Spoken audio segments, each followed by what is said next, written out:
Olá, bem-vindos a mais uma conversa aqui no nosso canal.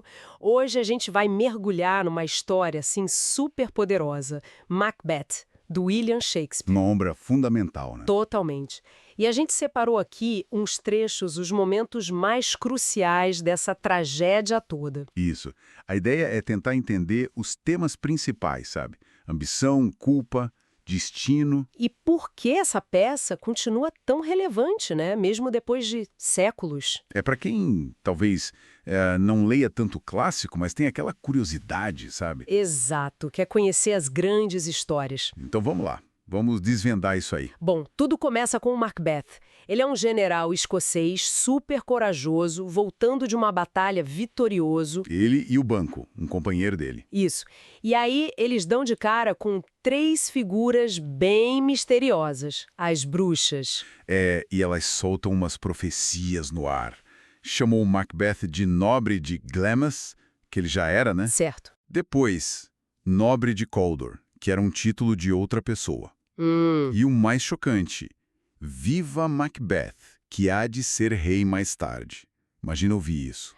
Nossa, é uma faísca, né? Que acende ali na hora. Exatamente. E o mais doido é a rapidez com que isso ganha força.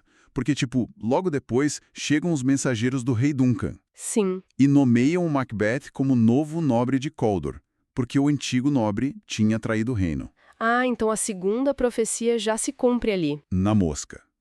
E, para Macbeth, isso é quase uma prova, sabe? Valida o que as bruxas disseram e acende de vez aquela ambição perigosa. A sugestão vira quase uma possibilidade real na cabeça dele. E aí que entra a Lady Macbeth. Ela recebe uma carta dele contando tudo. E a reação dela? Imediata. Implacável, né? Totalmente. Ela fica com medo que ele seja, bom demais, sabe? Que não vá ter coragem de ir atrás da coroa. Aham. E ela o chama, fala que vai usar a força das palavras dela pra, assim, tirar qualquer obstáculo do caminho dele pro trono. A ambição dela parece até mais forte que a dele, né? Com certeza. Ela vira o motor da coisa toda. Porque o Macbeth, ele hesita, sim. Ele pensa na lealdade que deve ao rei Duncan. É verdade, ele menciona isso, que o rei é parente, é o rei dele e tá ali como hóspede, na casa dele. Uma dupla segurança, como ele disse. Tem um conflito moral ali, bem claro. Mas a Lady Macbeth, ela não recua. Não mesmo. Ela chega a questionar a masculinidade dele, a coragem, fala algo tipo, quando você ousou fazer, aí sim você era um homem. Uma manipulação pesada, né? Muito forte. E é ela que embola o plano todo. Deixar os guardas do rei bêbados, usar as adagas deles e depois colocar a culpa neles. Que plano? E o ato acontece. Só que aí vem o preço psicológico. O Macbeth fica transtornado logo depois do assassinato. Ele começa a ouvir vozes, né? Macbeth matou o sono. Exato. Ele olha para as mãos sujas de sangue e entra em pânico. A culpa bate forte na hora. E a Lady Macbeth nesse momento? Ela parece ter um controle absurdo. Critica ele por estar tão abalado, pega as adagas, ela mesma vai lá sujar os guardas com sangue. Nossa, que frieza. Uma frieza que choca, mas que, como a gente vai ver, também vai ter um custo alto para ela depois. É, porque a coisa não para por aí, né? De jeito nenhum. Um crime acaba puxando o outro. Para se sentir seguro no trono, o Macbeth, agora rei, manda matar o banco. Ah, por causa da profecia sobre os filhos do banco serem reis. Exatamente. A paranoia começa a tomar conta. E a culpa também. Isso fica muito claro naquela cena famosa do banquete. A do fantasma. Essa mesma. O fantasma do banco aparece, mas só o Macbeth vê.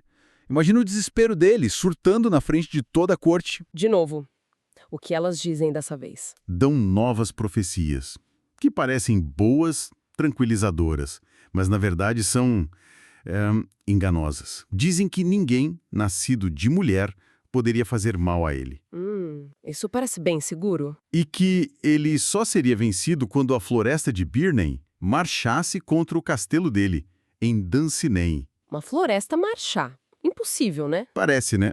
Isso dá para ele uma falsa sensação de invencibilidade, uma arrogância que só piora as coisas. E como piora? Essa arrogância leva ele a cometer mais atrocidades, como o massacre da família do Macduff, um nobre que tinha fugido para a Inglaterra. Nossa, até a família. Que brutal. Uma crueldade sem limites. E enquanto Macbeth afunda nessa tirania, a culpa finalmente pega a Lady Macbeth de jeito. Ah, então a fresa dela não durou pra sempre. Não. Ela começa a ter sonambulismo, sabe? Fica andando pela noite, tentando lavar manchas de sangue imaginárias das mãos. Aquela cena famosa dela falando, sai, mancha maldita. Exatamente. Aqui ainda há cheiro de sangue. É a imagem pura do tormento psicológico. A culpa consome ela por dentro. Que virada pra ela também. E o final, como aquelas profecias aparentemente impossíveis se cumprem. É surpreendente, como Shakespeare faz. A floresta de Birnam marcha sim. O exército inimigo avança, escondido usando galhos de árvore como camuflagem. De longe, parece que a floresta está se movendo. Uau! Que jeito literal de cumprir a profecia. E a outra? Do nascido de mulher. Aí entra o Macduff. Ele busca vingança pela família e no confronto final ele revela para o Macduff ele não nasceu de mulher do jeito normal. Ele foi tirado à força da barriga da mãe. Cesariana, basicamente. Ah, então ele não nasceu naturalmente de mulher. A brecha na profecia. Exato. E aí Macbeth percebe que foi enganado pelas profecias e o fim dele chega. Que história intensa. Vendo essa queda toda de um homem que começou honrado, por que Macbeth ainda mexe tanto com a gente hoje? Mesmo pra quem, nunca leu a peça. Olha, eu acho que é porque toca em coisas muito humanas, sabe? Universais. Essa ambição sem limites, que pode corromper qualquer um, o peso da culpa que esmaga. Como o poder muda as pessoas. É verdade. E aquela pergunta que não quer calar, a gente controla nosso destino ou é tudo meio que predestinado? Shakespeare mostra essa briga interna de um jeito que, nossa, atravessa os séculos. Você sente a força disso mesmo sem ler o texto original. É uma exploração muito funda da escuridão que pode existir dentro da gente, né? Uma história sobre ambição que, não tem prazo de validade. Vale muito a pena conhecer. Com certeza. E fica aquela reflexão, né? Até que ponto uma sugestão, uma profecia, pode levar alguém, mesmo alguém visto como nobre, a fazer coisas terríveis? Onde termina o destino e começa a nossa responsabilidade pelas nossas escolhas? Fica no ar, né? Fica mesmo. Olha, pessoal, em breve a gente vai trazer análises de outras grandes obras como essa aqui.